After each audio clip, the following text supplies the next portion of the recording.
Well, today's the day. We're gonna start chipping a little bit, making some of this mess go away.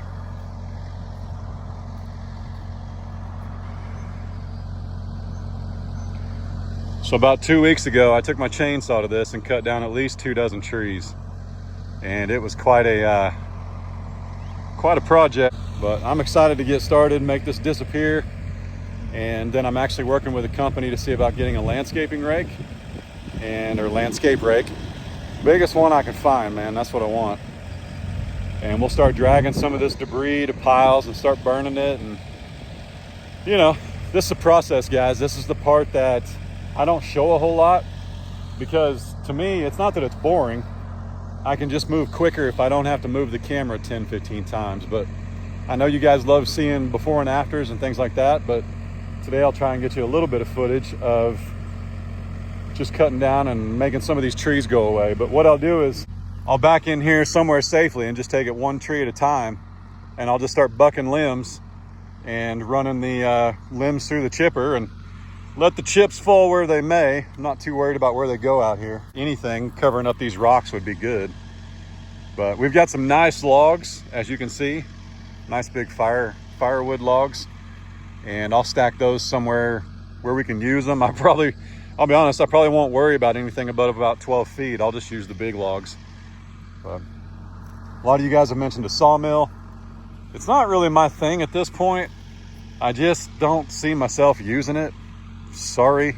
Most of you understand that there's things I want to do and there's things I don't want to do, and sawmill's not on my agenda right now. Most of the people I've talked to that have sawmills, and I mean big people that have sawmills, like other YouTubers and farmers, after about a week, they're kind of like, man, that's a lot of work. After changing one blade, you've got to really have a passion for it, and I don't. It's just not my thing. It takes way too much time, and yeah, to each their own. You do you, boo. Get you a sawmill, okay? All right, let's see if we can get down here somewhere safely and get this party started.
Chip pile.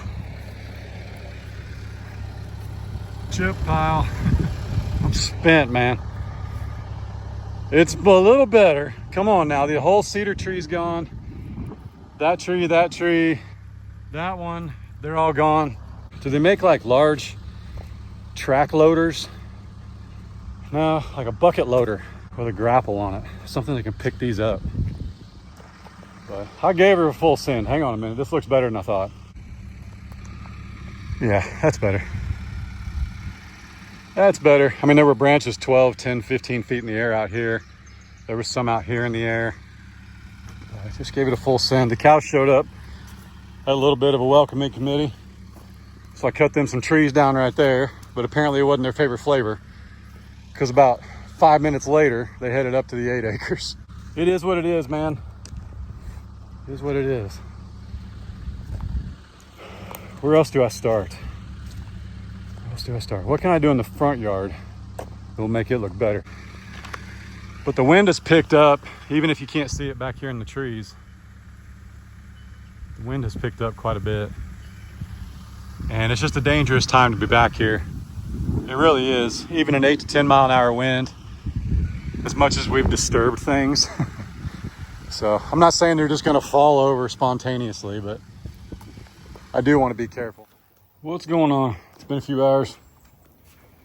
So I wanted to show you guys something, because a lot of you guys were concerned that the hydrangea may be getting too much sun, but it's actually, oh, hang on, DoorDash is messaging me.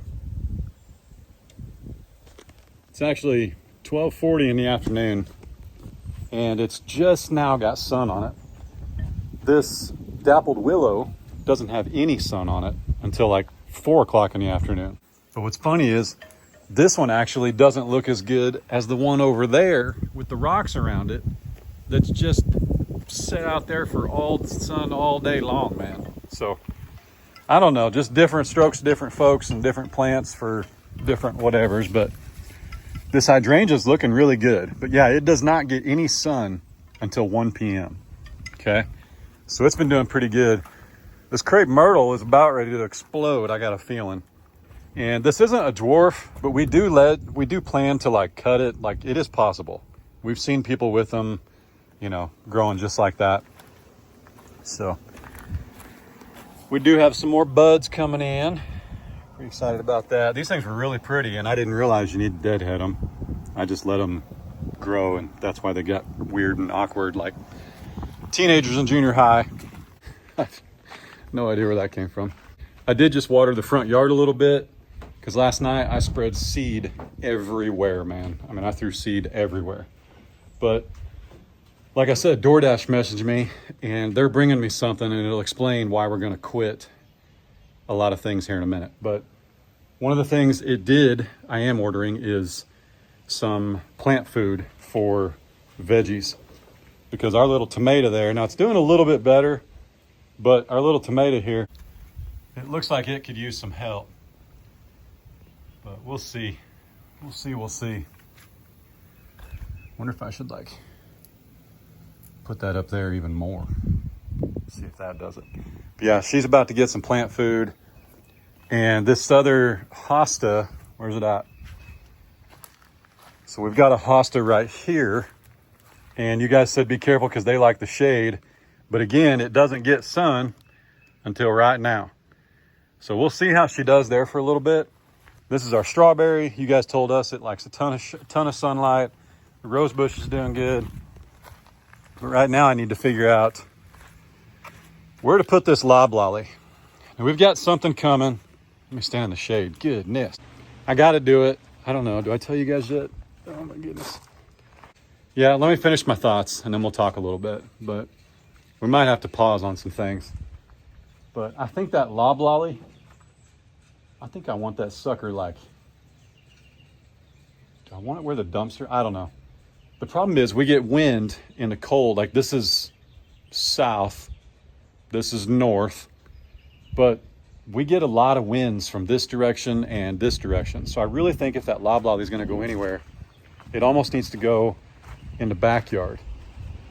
That way, if it ever does become dangerous, the only thing it falls on is potentially a fence line. I think that's what we need to do. It's also crooked as a joke, but that's why she was $35. Who knows, maybe it'll straighten up. That weeping willow, I think I've got a place for it.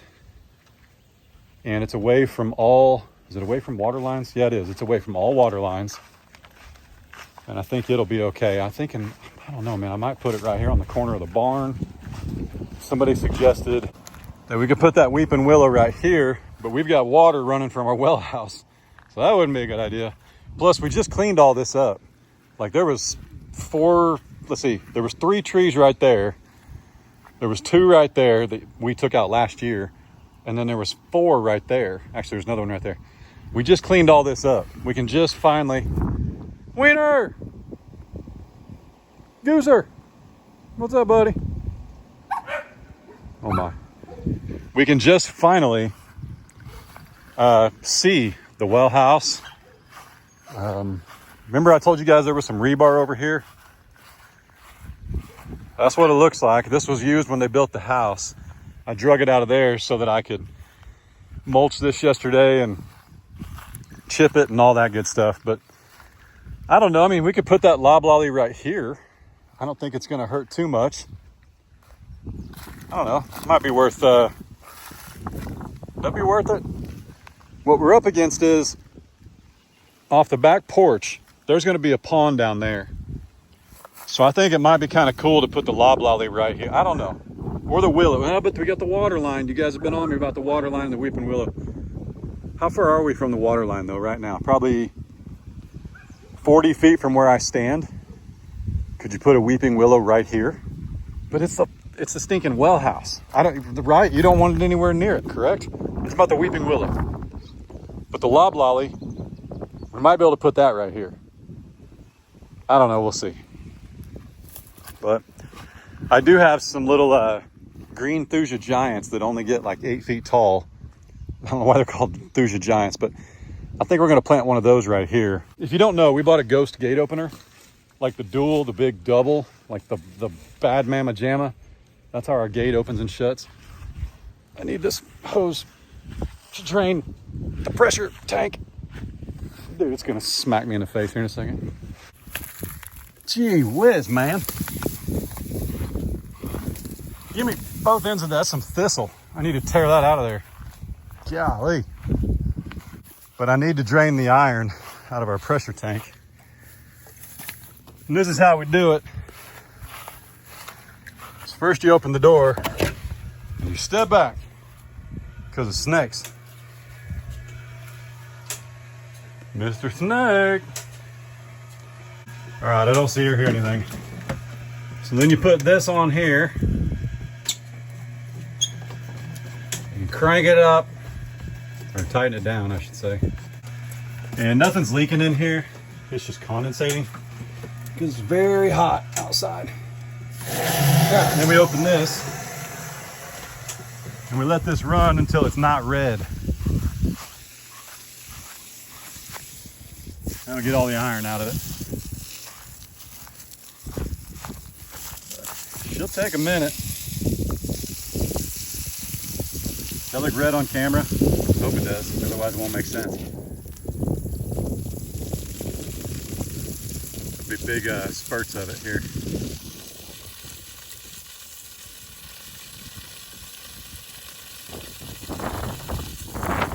She's pretty red. All right, it's been about 2 minutes now. You can see she's clear. I'm gonna finish my story though about the gate opener. We got struck by lightning a couple weeks back. We had a tree get hit, which I've shown you. Our gate opener, apparently the strike was close enough that it messed with it. So anyway, our remotes haven't worked and our sensor hasn't worked. And the sensor is kind of key because these are bougie problems, folks, real bougie. But basically when you're driving out, it's got an automatic sensor that opens, so when you're leaving, you don't have to press anything. Because obviously if you were in here, you were probably invited. But coming in, you press a button. But thankfully ours is a smart control. And our friends at Ghost hooked us up with that. So being the IT guy that I am, I was able to get everything working on the smart side of it. But I can't get anything working that's like radio frequency. So I reached out to them and they're sending us a new exit wand. And now I've got to go down though and see if I can get the remotes to work. Because right now, without the exit wand, you got to open the app, which takes a little bit. But listen, here's the truth though, okay? I have it set up on my phone to where I can say, hey Siri, open the gator. That's what I call the gate because it's cool. It's a gate, gator. I call it gator. Ray doesn't. Ray, the smart stuff escapes Ray. I mean, she's down for it, but like if it breaks, it's because it's smart. And it's like, well, but if you just try this, okay, never mind. I'll fix it. It is nice though, because if the Wi-Fi goes out, you can't control it. So even though our garage doors are all smart and we can tell if they're up or down, or if anybody's been in or out in the last 10 minutes, we can also tell who's opened it. Like if Case leaves one open, we can tell. But you still got to have a button for those emergencies when the Wi-Fi goes out. So it is so hot out here. I'm not ready for this. It's too late now though, man. The heat is here. Actually, you know what? That's probably part of the problem. Get rid of that big hat. That one's thick. Just throw America on.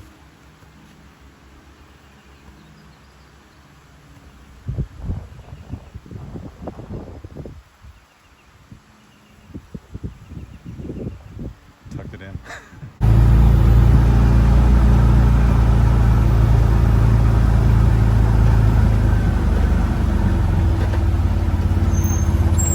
Yeah, I'm running the air conditioner with the windows down and the glass up. It's so hot. Okay, listen. I have a confession. Okay, I just got off the phone with Ghost, and apparently inside the cover there's instructions for programming, and it's only 2 steps. Holy cow, it's the very first one. Press and hold, wait for yellow, wait for the beep, press and hold the desired remote button, and you're done. No way. Oh my goodness, stop it. Just quit it. Go back. Just quit it. And then apparently to program new remotes, like Ray's, the tractor, I got the side by side in my hand, and then my truck. Oh, I didn't grab mine. Oops, we'll have to grab it later. But yeah, apparently you just use this remote to program the other remotes. So let's see how easy that is. All right, so apparently this is even easier. Press and hold the learn button until it flashes. And then press and hold the button until it flashes on the one that works, which is the green one. And then press it on the button, that one. So that, hang on a minute. That can't be that easy. Hang on. Okay, it's back on. The green one worked, the black one didn't. So the black one should now operate it. Why is it? Listen, why? So many things come with instructions right on them, folks. Just read. Just read. Thanks, Ghost. I appreciate it.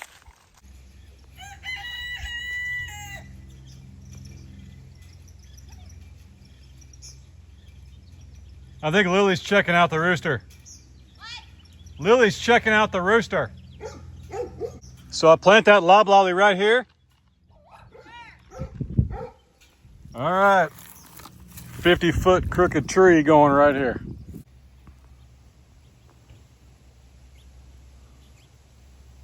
Just the crookedest little tree I ever did see. Where's the birds?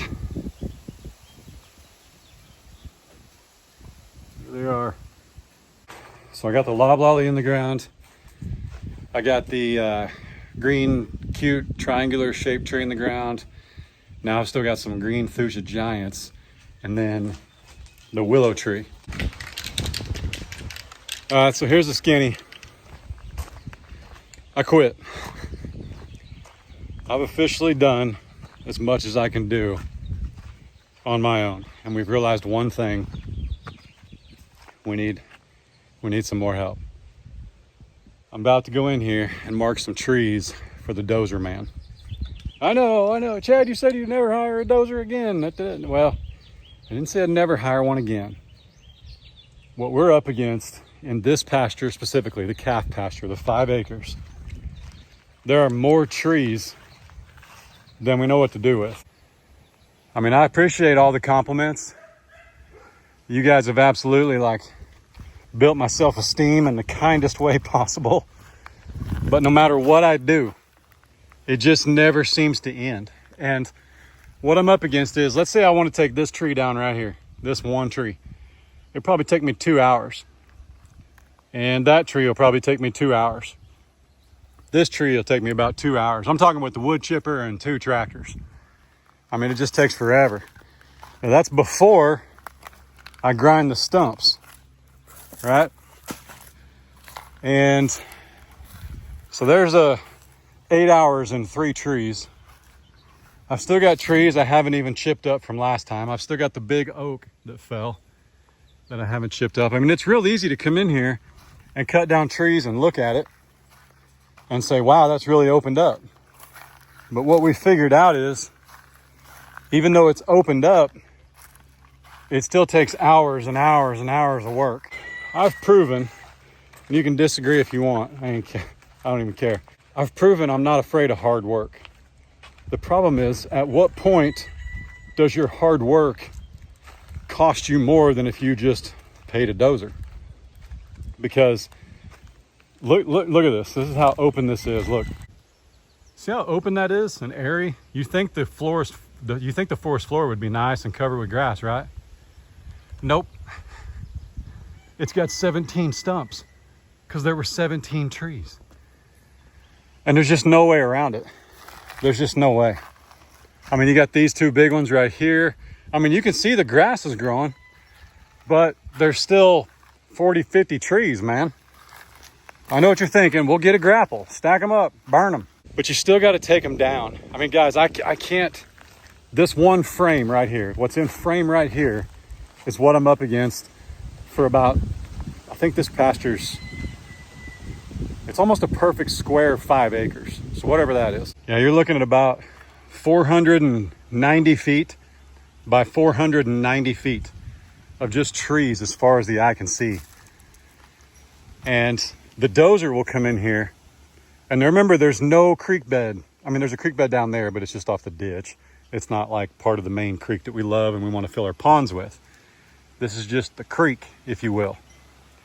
So, yes, we're going to wind up with another pile, but I already messaged Mr. Tice, our dozer guy, and we're on his books. We are booked. We're going to get him out here. We're going to take out, like, I don't know, man, maybe 300 feet as far as we can go and not lose privacy from the road. And this is all going to be grass right here.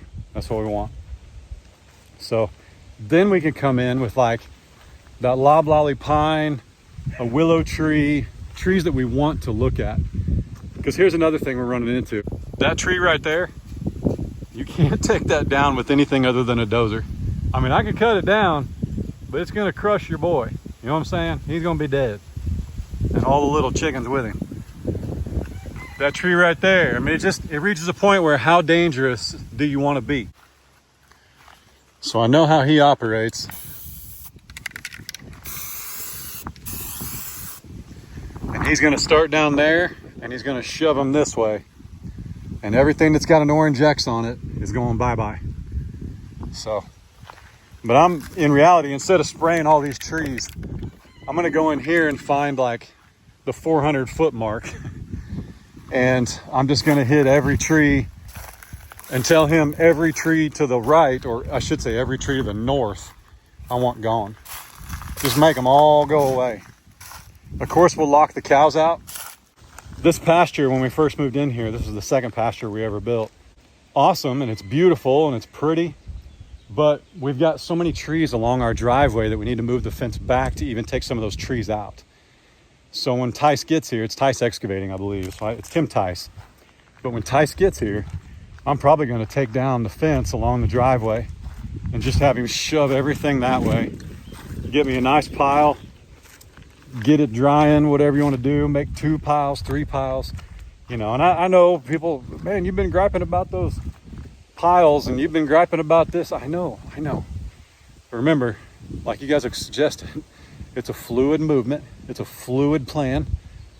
And there's nothing stopping me from calling the local fire department and having them come out and take care of all this. The burn piles, I mean. So actually somebody watches that's on the fire department here locally. And I don't think, when did I talk to him last, man? It's been like 6 months.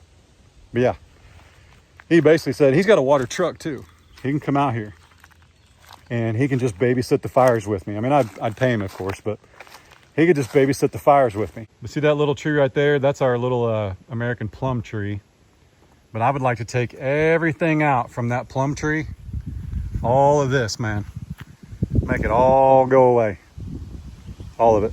And he'll take the stumps out and he'll roll them and he'll leave us with a smooth field that we can then come in like we did on the 3/4 behind the house, that 3/4, that hill.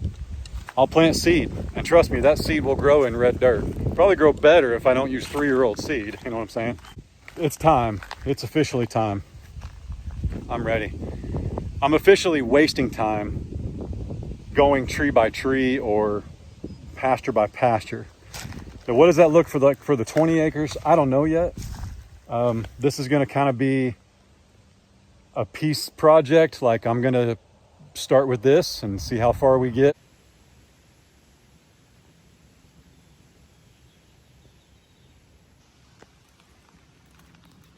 I'm hitting them all, man. Big and small. Let's make them all go away. Let's make them all go away.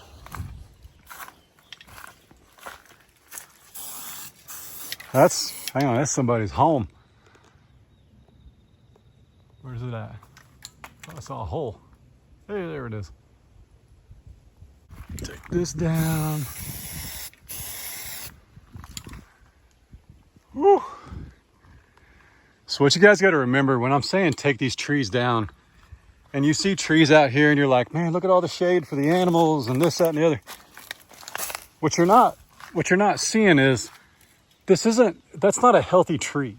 When I say take that down, that's not a healthy tree. It grows up, and then it immediately makes about a 35, 45 degree angle.